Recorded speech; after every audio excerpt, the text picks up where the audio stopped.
How are you? Something beautiful I heard from Rav Baruch Rosenblum about the Rav Eliyahu Maisless, who was the Rav of Lodz. Very cold in Lodz in the winter, and Rav Eliyahu Maisless wanted to raise money for that widow who couldn't pay for wood to heat up her house. So he goes to this affluent, very wealthy person, and he knocks on his door, and this man opens the door, this big gavir. He opens the door, and Rav Eliyahu is telling him, and he sees there, Rav of Lodz is telling him, please come in. He says, no, my feet are dirty.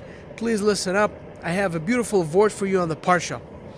Now, the Rav of Lodz, Rav Eliyahu Maisless, is standing there. He's all dressed up for the winter, and this man is in his warm house, is dressed with a very comfortable clothing for the house, and he's starting to feel the cold which is coming in, and the Rav is talking. At a certain point, didn't feel comfortable. But even though he didn't feel comfortable, he says to the Rav, listen, Rav, I can't stand here. Please, let's come in. So he said, listen, I'm done talking.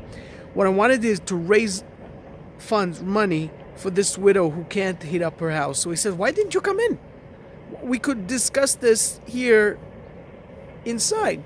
So he tells him, listen, if I would come in, we would sit next to the fireplace and everything is warmed up and you feel warmed up, you wouldn't be able to relate to it. Now you can relate to how a person sits in their home and freezes and how much they need the home to be heated up.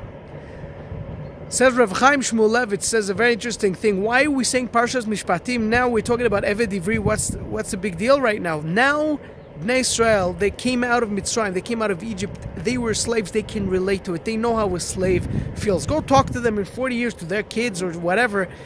Talk to them about slaves. They heard about a slave. They don't know what it is. They can't relate to the problem. Now they can. Now is the time to talk about it. You guys have a good Shabbos.